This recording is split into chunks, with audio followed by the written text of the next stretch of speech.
dekat dengan Jakarta, tapi belum ada. Ya memang ada perlu perbaikan-perbaikan.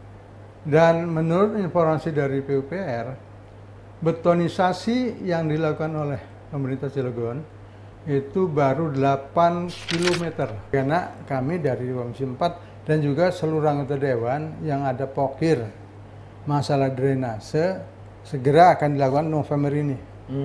November sampai Desember mudah-mudahan bisa terkejar. Perkim sekarang ini sedang digiatkan juga. Ya, karena kami dari Komisi 4 dan juga seluruh anggota Dewan yang ada pokir masalah drainase, karena memang menghadapi musim hujan dikhawatirkan kalau drainase tidak segera diperbaiki, tidak segera dibuat, tadi itu risikonya ya masyarakat kena banjir. Dengan menilai pembangunan yang dilakukan oleh Pak Heldi, ini ada kemajuan dibanding dengan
Assalamualaikum warahmatullahi wabarakatuh.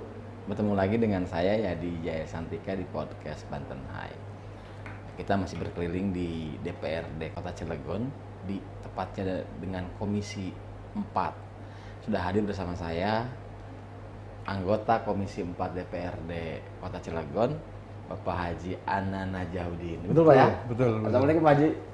Sehat? Alhamdulillah, rabbil alamin. Ini saya dulu kenalnya anggota KPU. Betul. Sekarang dari penyelenggara jadi peserta. Nah Pak, berapa periode di KPU? Saya di KPU tahun 2003. 2003. 2003 saya KPU sampai 2008 daftar lagi sampai 2013. Kemudian setelah itu off karena memang ya jatahnya 2 periode. Kemudian kita masuk anggota partai Gerindra. Oh, Yang nawarin ya Pak Haji Hasbi. Pak Haji Hasbi. Jadi kepikiran dari KPU terus rehat gitu ya. Iya. Terus terjun ke politik apa Pak kepikirannya? Apa ngerasa udah pengalaman sebagai penyelenggara mau jadi peserta gitu, gimana tuh? Kita motivasinya dalam rangka pengabdian pada masyarakat. Pada masyarakat tahun 2019 kita 2014 daftar di legislatif nyalon gagal, 2019 baru. Oh, jadi yang kedua baru jadi. Nah, Pak Haji, kenapa pilih Gerindra? Saya pertama tertarik dengan profil dari Prabowo. Prabowo seorang militer yang tegas, yang kayaknya juga bisa mengayomi kepada saya lihat di paradok Indonesia itu banyak pemikiran-pemikiran yang membangun Indonesia. Dari saya baca itu bahwa sesungguhnya Prabowo itu seorang pejuang yang bagaimana mensejahterakan masyarakat Indonesia. Dan beberapa kali nyalon belum ada kesempatan, ya mudah-mudahan tahun ini Prabowo bisa berkesempatan menjadi RI 1. Dan salah satu calon sekarang ya, sekarang yang calon. lagi nunggu pendaftarannya. Ya. Nah, Pak Haji, setelah kemudian terpilih dan masuk ke gedung Dewan, ada nggak kaku atau adaptasi yang seperti apa sih ketika masuk pertama itu?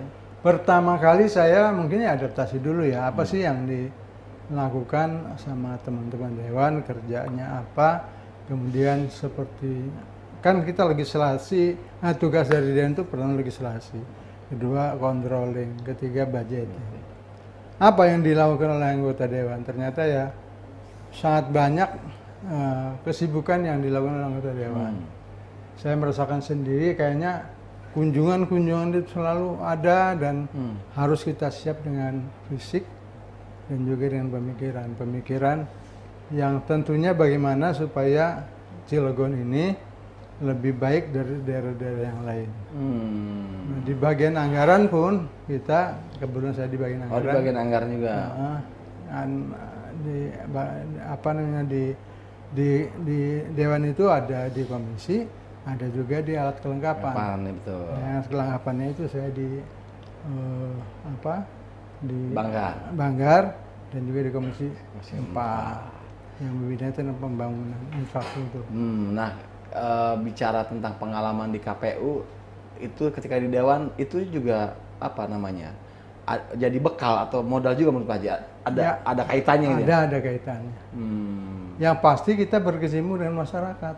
Sama-sama dengan masyarakat. Bagaimana edukasi kepada masyarakat tentang pemilu, tentang peraturan daerah, tentang apa yang harus dilakukan oleh masyarakat, sama-sama pemerintah mensupport tentang pembangunan, bagaimana edukasi terhadap masyarakat tentang bagaimana supaya saya konsen itu tentang pendidikan karena saya dari seorang guru dan juga dari kesehatan. Bagaimana masyarakat Cilegon itu supaya sehat, supaya berpendidikan, jangan sampai ketinggalan sama daerah-daerah lain. Di Cilegon ini dekat dengan Jakarta, tapi belum ada petinggi di Jakarta itu dari orang Cilegon. Saya pernah ngajar di Jakarta, yang notabene-nya memang saya kebetulan waktu itu di Al-Azhar, banyak anak-anak yang ya cerdas, kemampuannya ada, didukung sama finansialnya juga ada, sehingga mereka sekolah ke ITB, ke UI, ke Unpad, itu yang ternama lah ya. Ternama. Dari sekolah saya itu, kebetulan saya di Al-Azhar, banyak yang masuk ke universitas yang ternama. Karena ke faktor kemampuan, baik kemampuan otaknya, kemampuan finansialnya. Nah, di Cilegon dengan program yang ada sekarang beasiswa full, mudah-mudahan yang tidak mampu bisa mampu gitu. Jangan sampai yang jadi petinggi-petinggi di Jakarta itu orang-orang luar. Sementara di Sumatera itu banyak yang juga menyeberang ke Jakarta, sementara Cilegon dilalui oleh orang-orang Sumatera. Itu yang dari seberang. Gitu. Sementara kita yang belum dekat, ada, gitu ya. Apalagi daerah industri kita ya. Betul itu. Itu saya miris betul itu dengan SDM yang ada. Ya mudah-mudahan dengan program wali kota yang sudah dicanangkan sekarang, SDM orang-orang Cilegon itu bisa bersaing dengan SDM dari daerah yang lain. Nah, Pak Haji kan kalau nggak salah usia sudah 60 lebih ya, 63. Ya. Bagaimana menjaga stamina sebagai wakil rakyat yang pasti sibuk, apalagi ini tahun politik ya? Betul. Tugas dewan, undangan konstituen. Nah, gimana tuh menjaga stamina atau ngatur waktunya, Pak? Saya memang sih ya dengan usia yang sudah 60 ke atas, bedalah dengan usia yang masih di bawah 60. Saya mengaturnya banyak istirahat, kemudian juga konsumsi, entah itu konsumsi. Yang saya sering itu rempah-rempah. Jahe, itu ya kencur, kencur itu sering saya makan apa namanya? Iya, suplemen. Iya, yang rempah-rempah. Menghindari makan makanan yang Saya sering banyak. Tadinya saya perokok besar, perokok berat saya. oh, Rokok Samsu, tapi sekarang ini sudah dikurangi. Nah, tadi itu kondisi, betul. menjaga kondisi. Udah ya usia lanjut harus dijaga kesehatannya. Dan di Komisi 4 salah satu tugasnya ada di infrastruktur ya Pak Betul, Haji? betul. Nah Pak Haji melihat dalam infrastruktur di Cilegon apa yang menjadi catatan dan perlu prioritas menurut Pak Haji? Kalau menurut saya jalan sebagai ya, penghubung akomodasi. Jalan itu harus diutamakan dan juga sekarang ini sedang walaupun mungkin wali kota tidak cukup waktu untuk menyelesaikan 43 kelurahan ada ruang terbuka. Ruang terbuka. Ruang terbuka. Yang Sekarang realisasinya sudah berapa? Yang sudah itu 9. 9. Yang sudah yang selesai benar itu ada sekitar 5 kalau nggak salah. Sedang dilakukan dikerjakan ada 4, 9 dan sudah juga sekarang diapakan ya? Dianggarkan itu sampai 19. Oh. 19 memang dengan kejaran waktu yang besok 2024 kayaknya sampai 43 kelurahan nggak cukup. Kejar ya. Kejar waktunya. Karena Pak Heldi Pasanuji itu 3 tahun 8 bulan ya, nggak normal. Oh iya. Nah Pak Haji, sepenting apa menurut Pak Haji ruang terbuka hijau untuk di Kota Cilegon? Ya taman-taman apa namanya taman terbuka. Iya. Ya. Di situ mungkin ada tempat bermain anak. Ya. Kemudian juga tempat ya apa namanya olahraga. Interaksi masyarakat lah begitu ya. Iya. Saya berharap di tempat terbuka itu juga ada ditempatkan perpustakaan keliling. Oh. Biar anak di tempat terbuka itu juga bisa membaca buku-buku sehingga anak minat bacanya tinggi.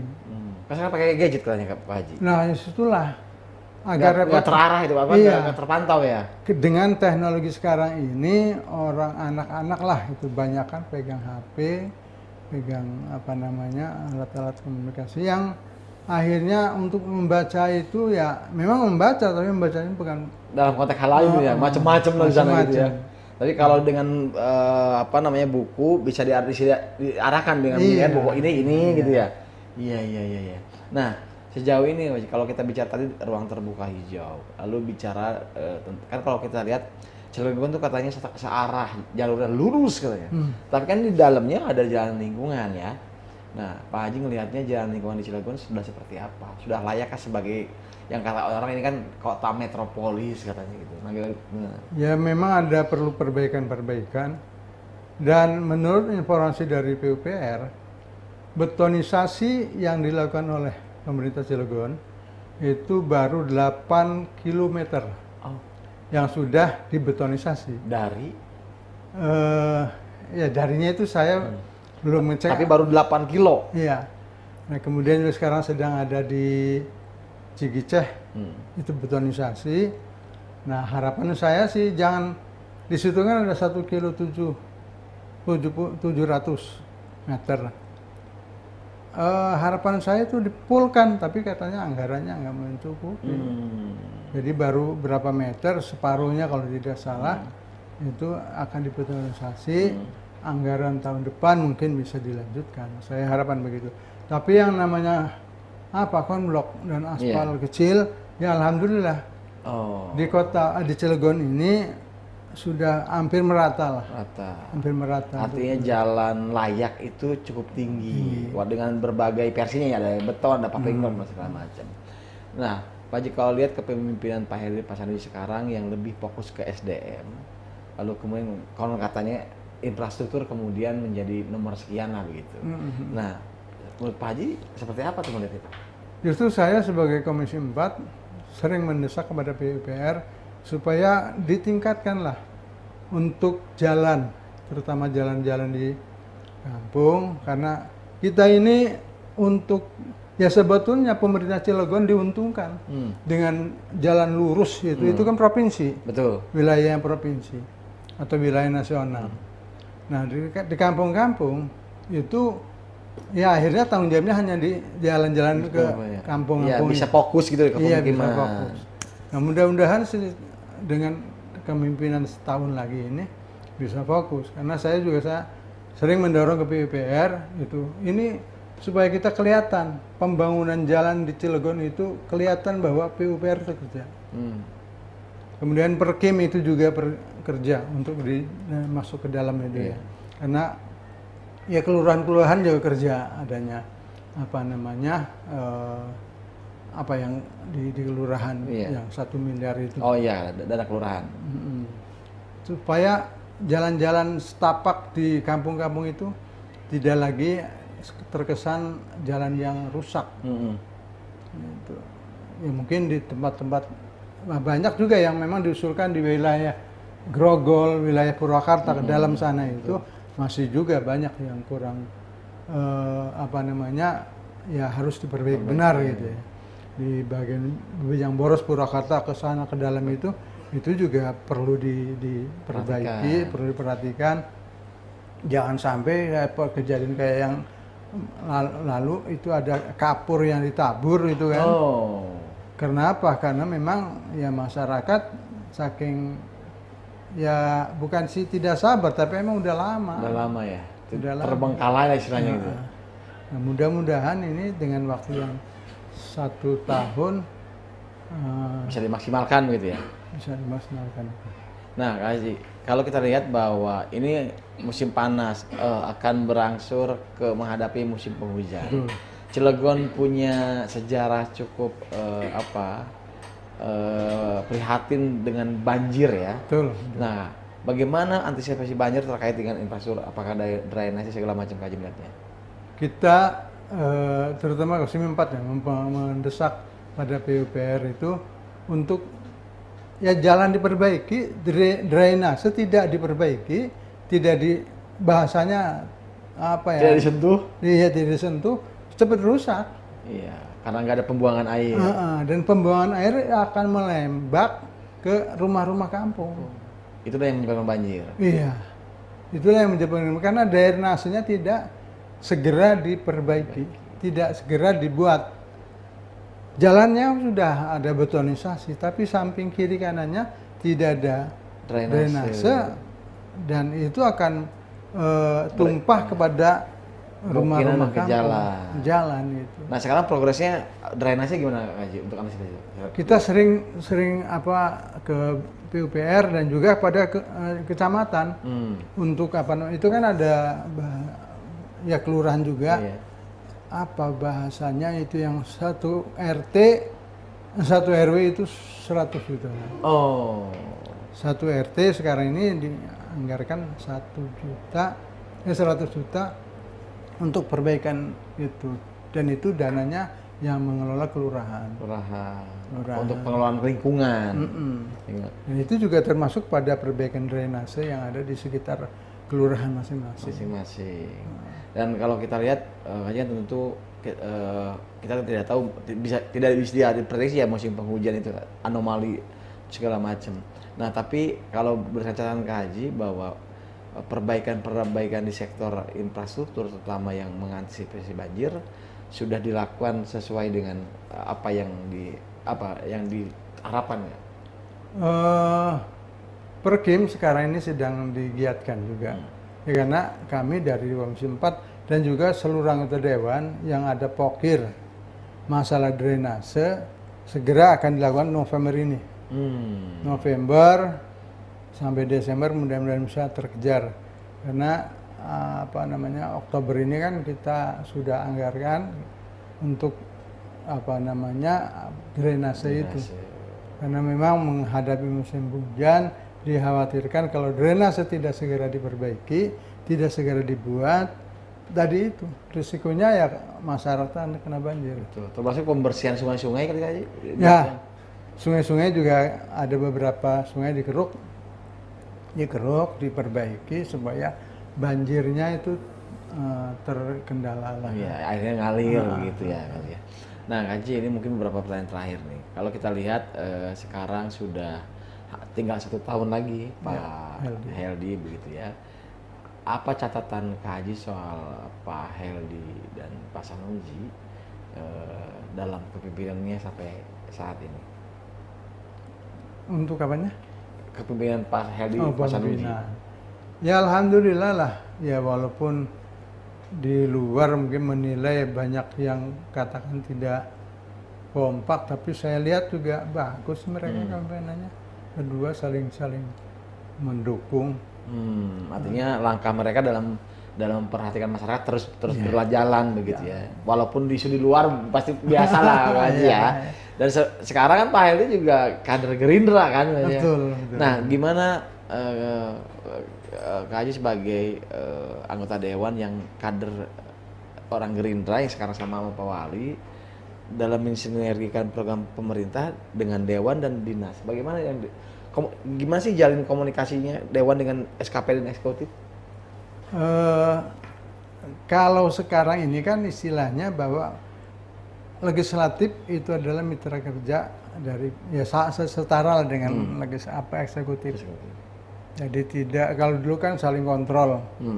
Boleh dikatakan saya melihat bahwa kalau yang peraturan dulu itu kita hanya bisa mengontrol mereka saja. Tapi sekarang itu bisa juga melibatkan diri untuk bagaimana eksekutif itu bisa berjalan dengan baik. Jadi ada beberapa, ya kita ngebantu lah seperti pokir itu juga sesungguhnya ya karena pemerintah juga adalah peraturan pemerintah. Betul. Untuk anggota dewan juga dalam rangka membantu eksekutif. Betul. OPD itu bagaimana supaya kerja mereka itu tidak hanya pekerjaan mereka saja yang bisa memantau se-Cilegon ini. Dan sekarang ini lebih banyak ditekankan kepada ya pokir juga nantinya bisa dikerjakan oleh kecamatan. Karena mungkin usulan-usulan masyarakat ya kita tampung di pokir dan itu nanti ini masih dalam kajian diusulkan pada kecamatan karena wilayah OPD itu kan terbatas. Kerja jumlah personilnya juga terbatas. Dialihkan kepada kecamatan juga dibantu sama kelurahan. Ini kan lebih terpecah konsentrasinya. Betul, terbantu ya. Ada backup gitu. Iya, ada backup. Jadi tidak direpotkan dengan adanya pokir yang program mereka sendiri tidak terlaksanakan, pokir juga tidak terlaksanakan. Tapi kalau dibagikan pada kecamatan, dan mungkin juga kecamatan bisa dibagikan pada tiap kelurahan, karena pada dasarnya bagaimana membangun Cilegon kan. OPD juga membangun Cilegon, kecamatan juga membangun Cilegon, juga dibantu dengan kelurahan, dari bawah, sehingga wilayah kelurahan itu tertangani dengan baik. Nah, terakhir, bagaimana peran aktif atau partisipasi masyarakat Cilegon terhadap proses pembangunan di daerahnya menurut Kak Haji sekarang? Tadi itu ada sosialisasi pembangunan. Di Kecamatan Jombang dan yang datang antusias. Masyarakat hadir. Dengan hadirnya banyak menunjukkan bahwa perhatian masyarakat terhadap pembangunan Cilegon itu besar. Sangat besar sehingga dengan menilai pembangunan yang dilakukan oleh Pak Heldi ini ada kemajuan dibanding dengan pembangunan yang sebelumnya. Karena beberapa ada nilai-nilai tambah yang dilakukan oleh Pak Heldi dan Pak Sanusi terhadap RT, terhadap guru agama, terhadap guru honorer, PAUD dan sebagainya, masjid, atau masyarakat segala terperhatikan oleh kepemimpinan Pak Sanusi dan Heldi. Menurut Pak Haji, sekarang kepemimpinan Pak Heldi lebih maju dibandingkan dari sisi pembangunan dari yang dulu. Betul.